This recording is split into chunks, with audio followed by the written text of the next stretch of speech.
Hey, I'm Tommy Ellison, and this is Senior Moments. I can't tell you what I had for breakfast this morning, but I remember every detail of that time I came this close to being suspended my senior year in high school, just 3 weeks before graduation.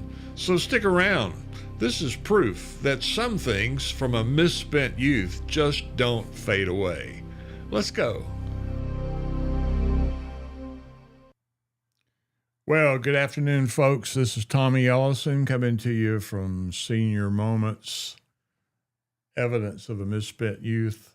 And before I go any further, I want to thank everyone who has been watching the podcast and commenting over the last 38 weeks, I believe it is. This is week number 38, and I really do appreciate it. And I hope you understand the reason I do this is because, well, I'm not really sure why I do it, but I have some grandkids that probably will one day find these on YouTube or maybe on Facebook and get a kick out of what Pop was like when he was their age.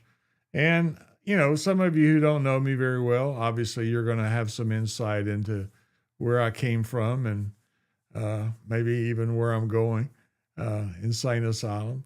But nevertheless, I have a lot of memories, you know, that I'm basically just trying to capture. But I do really appreciate you being out there, and I invite you to leave your comments because I love getting those, not only here live, but also on the replays as well. And if you didn't know this already, this goes out to Facebook as well as my YouTube channel. So I hope you'll, if you don't catch it here live, you'll have an opportunity to catch it on the YouTube channel or on the Facebook.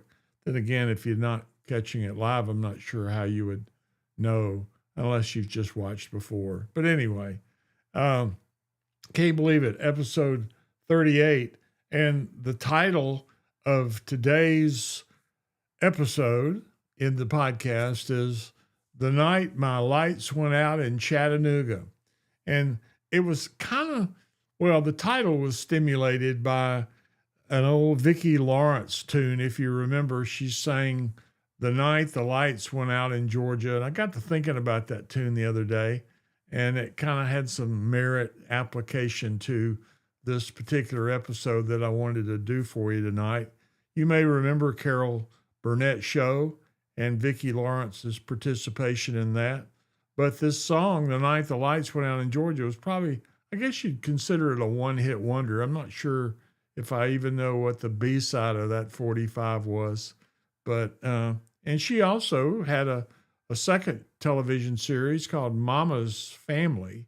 And I'm not sure if it was as popular as Carol Burnett, but she and Carol Burnett and Carl Reiner and Harvey Korman and, of course, Tim Conway were all just a scream. And I can still picture Carol Burnett coming down that stairway of their takeoff of Gone with the Wind, wearing the big curtain rods on her back. Anyway, it's a funny show. Not sure where I'm going with that, but let me get out of the weeds. This is episode 38. As I said, The Night My Lights Went Out in Chattanooga. And you're probably asking yourself the question, what could that possibly mean? Well, let me give you a little bit of the backstory, because I have a lot of memories about playing football, both in high school and in college. But I didn't really realize how sheltered I was, how innocent I was until, well, maybe not innocent, naive might be a better word, until I went off to college on a football scholarship. I had signed after my senior year a full ride to the University of Chattanooga. It was actually the year that I was recruited. It was the University of Chattanooga, but by the time I showed up, the school had changed its name because of its inclusion into the University of Tennessee system. I'm not even sure why I'm going to this detail, but the technical name of the school when I showed up was University of Tennessee, Chattanooga. And so that was in the fall of '69. This would have been in the fall following my senior year at Fairfield High School, which I'm sure most of you who are watching probably remember me talking about that on previous episodes. And it was right after I graduated from Fairfield in May and then started working on, conditioning and what have you. And I, I got to tell you, I was really homesick really from the moment I arrived. I mean, I weighed in up there at about 285, somewhere in that neighborhood. And to be really blunt, I was in probably the worst, terrible shape, conditioning wise, that I'd ever been in. I did not pay a lot of attention that summer. I was working for the highway department, and most of the time we sat around in the little trailer, construction trailer, playing hearts and shooting grades. And so it wasn't what you would call a hard working job. And I had not done much running. And to be honest with you, I had no idea what being in shape at the collegiate level was even all about or what it really meant. And I was naive enough to think that, showing up was enough. It wasn't. And back then, Chattanooga did something. A lot of the colleges did this, and it was legal at the time. But they signed as many freshmen as they could coming in to play on scholarship. And they brought us all in during the summer for summer conditioning and beginning of fall practice for 2-a-days and what have you. Those of you who played ball have fond memories of 2-a-day practices. And they signed up, as I said, about 70 guys that were coming in as the freshman class. And survival pretty much was determined by who actually stayed. Now, after the second day of all these 2-a-day drills, I had lost probably close to 20 pounds of just water weight. And I was miserable. I was tired. I was beat up. I had upperclassmen, hit me harder than I'd ever been hit before. And I remember thinking to myself, these guys are serious. These seniors, they hurt. And I had not experienced that before because I was really and truly probably one of the biggest guys on the field when I was playing high school ball. And there was endless running, sprinting, a thing that we called grass drills. I'm sure some of you who've played again will remember that. Some people called them up downs, where you would run in place, fall on your stomach, jump, pop, just, pop up again and keep running. And you kept continuously looping up and up and down over and over. And the coaches, well, they were, I guess the word I'm looking for is relentless, harsh, mean, even. And I can remember Coach Wilkes, he was our head coach then, storming over to where the linemen were practicing and doing grass drills. And he looked at us like we were, personally offending him. And he yelled out at us. He said, "You've only been doing this 15 minutes. What's the problem?" And of course, 15 minutes doing grass drills is like an eternity. But that was Chattanooga. And the idea behind that modus operandi, I'll call it, the MO, they would sign as many freshmen as they possibly could, and then they would run off as many as they possibly could before the season started. So in reality, if you stayed and stuck it out, you kind of, I guess in their eyes, had the right stuff to stay on and continue on with your scholarship and your schooling. We had a lot of guys go home. In fact, I can remember, and I'm a little vague on the exact number, but it seemed like by the time we got out of 2-a-days into regular practice, picture day, all of that, there was probably about 12, maybe 13 of us that were still there. And, I can remember, 4 days into this 2-a-day drill and conditioning process, I remember finding a payphone in the gym, and I called home, collect, to my mom, And I said, Mom, I'm coming home. And she said, No, you're not.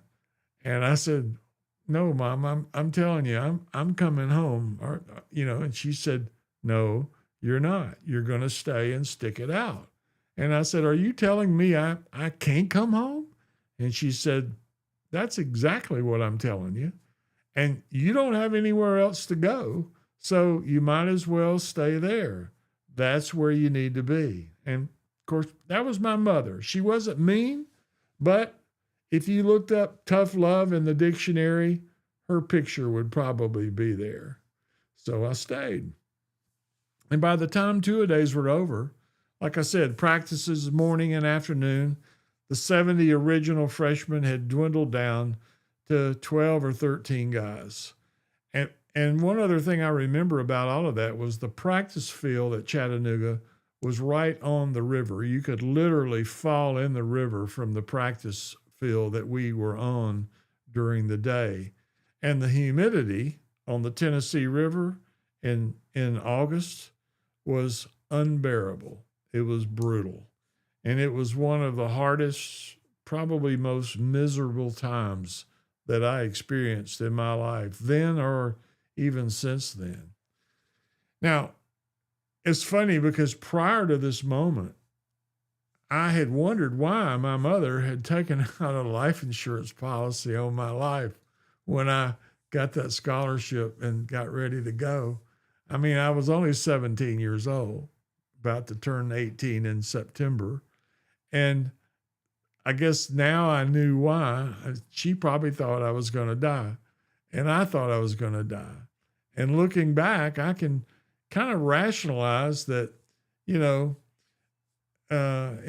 was tough, but it made me a better player and a better man. And of course, eventually, following that fall season was when I transferred to Samford University. This was back before the NIL money, believe me, and the transfer portal. But since I was redshirted at Chattanooga, that meant I was eligible to play immediately at Samford. But the thing about that, and let me get out of the weeds with this story here. Where I'm going with this story is looking back, I can kind of rationalize that sometimes we do what we do based on that brotherhood of those around us. And when you're playing ball on a team like that, or if you're in the military serving in a unit, there is a brotherhood that's created and a loyalty to one another.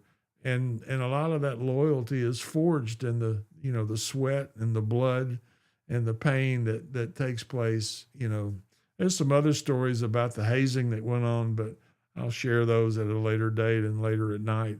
But many of the events that I wish sometimes I could forget were really the things that forged the brotherhood. And you know what? That obviously works in a positive way. Bear Bryant used to say this way. He said, our team has a oneness where we're all working for the same goal, the same task to win and to be the best on the field. But in some cases, that brotherhood, that oneness might have a negative connotation. And this story today is actually about one of those times, because I want to talk to you a little bit about peer pressure.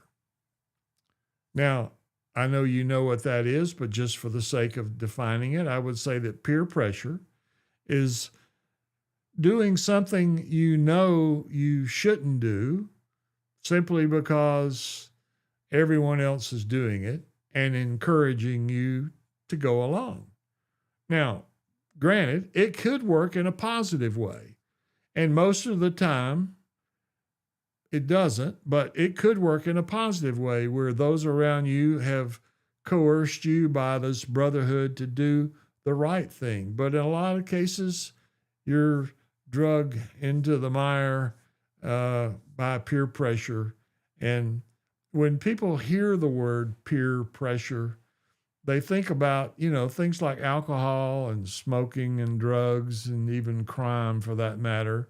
And for me, in Chattanooga, this peer pressure came about in the form of chewing tobacco. You see, every freshman who survived two-a-days, and nearly all of the sophomores and juniors and seniors from Alabama chewed tobacco. Every single one of them. I didn't. In fact, I can remember I was the only guy from Alabama that didn't chew tobacco at the beginning of this time in my life. And eventually, the pressure got to me. They would all make fun of me and, encourage me to try it. And so I decided to try it, but only once. Now, you got to remember, I've never been a smoker. Closest thing I ever came to smoking was my dad would sit on the front porch when I was a kid, and he would flick his cigarette off into the yard with a little bit left burning on that Pall Mall that he smoked. And I can remember kind of playing and seeing that thing lay over there, and I'm thinking, I'm going to go find out what this is all about. And so I would get to playing and rolling around in the yard and finally roll over to the point where I could pick up that cigarette butt, still lit, and run around to the back of the house and just take a big drag off of it, and gagging and choking to death. And wasn't a pleasant experience for me. I can remember thinking to myself, why do people do this? I mean, this is not pleasant by any means. So tobacco never really appealed to me in any form or fashion, but mostly from a smoking standpoint. But one night, sitting in the dorm room with some of these Alabama boys that were there with me, I decided that I was going to be brave. And someone handed me the red bag or red man pouch. And, well, I took a big wad, stuck it between my gum and cheek, and started chewing. I mean, after all, it is called chewing tobacco, right? But here's the problem. Nobody ever told me not to swallow the juice created by this chewing process. I'd always wondered, why experienced tobacco chewers had spit cups and jars or a favorite spot on the ground. But I found out the hard way what that was all about. You do not swallow. I chewed, I swallowed, and then I laid down on my little steel dorm bed, and that's when the room started spinning. The room started spinning. Then the bed started spinning, and then my head started spinning. And I staggered down the hall to this, gang restroom that we had there in the dorm, and, proceeded to empty everything I'd eaten over the previous 2 days. I think it was not a pretty sight. And I'm not going to go into any more detail than that, but I think you get the picture. No one ever warned me. My lesson was learned. That was my first real experience with peer pressure, and one that I'll never forget. Now, I like to say I was never influenced by peer pressure again, but that would be a lie, wouldn't be true. But still, that night in Chattanooga cured me permanently of chewing tobacco. And maybe, just maybe, it taught me to think twice before doing something just because everybody else was doing it. Even if they swear It's no big deal. It's only chewing tobacco. Well, I want to talk to you for just a second. Looking back, what struck me wasn't the tobacco or the sickness, it was how easy it was to let the crowd decide for me what my path was to be that night. I didn't believe in it. I really didn't want it, but I didn't want to stand out either from the rest of the guys.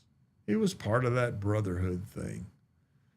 And reflecting on that, that's why the Apostle Paul's words in Romans chapter 12, verse 2, kind of hit home for me. Not so much then, but certainly now, looking back over 74 years of life experience. This verse, it reads like this. It says, "Do not be conformed to this world, but be you transformed by the renewing of your mind." Now, Paul doesn't say the pressure won't come. It will. The world will always invite you to blend in and go along and keep quiet, especially when everyone else seems confident in what they're doing. But you know what? God calls us to something different. Not conformity, but transformation. Not fitting in, but being made new from the inside out. The historians during the first century sometimes referred to the Christians and the family of God as peculiar people. You know, peer pressure asks this question. It says, what will they think of me? While faith asks the question, what does God think of this? And those two questions often lead us in very different directions. The older I get, the more I realize that spiritual maturity isn't about never feeling pressure. It's really about knowing when to say no, even when you're the only one left standing, and trusting that obedience to God is always worth it. Trusting that the obedience to God is worth it. And maybe that's why this always takes me back to something my mom used to say, and probably yours did too. Whenever I was facing a decision and my only real defense was, well, everybody else is doing it, she'd stop me cold and ask, well, if Jimmy jumped into the fire, would you jump in too? You remember that? Did your mom or dad tell you that? I mean, I heard other versions as I grew up. If Jimmy jumped off a bridge, would you follow him? Well, no, Mom. Or just because everybody's doing it doesn't make it right. Or you weren't raised to follow the crowd. And you know what? At the time, I thought it was just a mother's way of shutting down an argument. And now I realize it was motherly wisdom that I was hearing. You know, because that question, why am I doing this, is exactly what Scripture asks of us. The world says jump, but God says think. The crowd says follow, but God says be transformed. And sometimes the most spiritual thing you can do is pause, hear your mother's voice in your head, hear God's voice in your heart, and choose not to jump. no matter how many people already have gone before you. Give it some thought. Well, listen, I hope you enjoyed the podcast tonight. It's always my pleasure to be with you here on Sunday night, live at 5. And I hope that you have a great week. I'm planning on one. And I look forward to seeing you next Sunday on Senior Moments, Evidence of a Misspent Youth. Be sure and listen to this guy coming up too. He's got some good advice for you. Thank you, and have a great evening. Well, hey, thanks for spending a few minutes with me on Senior Moments. If you enjoyed the ride, be sure and tap that like button, subscribe to the channel, and hit the bell so you don't miss the next one. I'll be back soon with more stories from a misspent youth, and maybe some of yours too.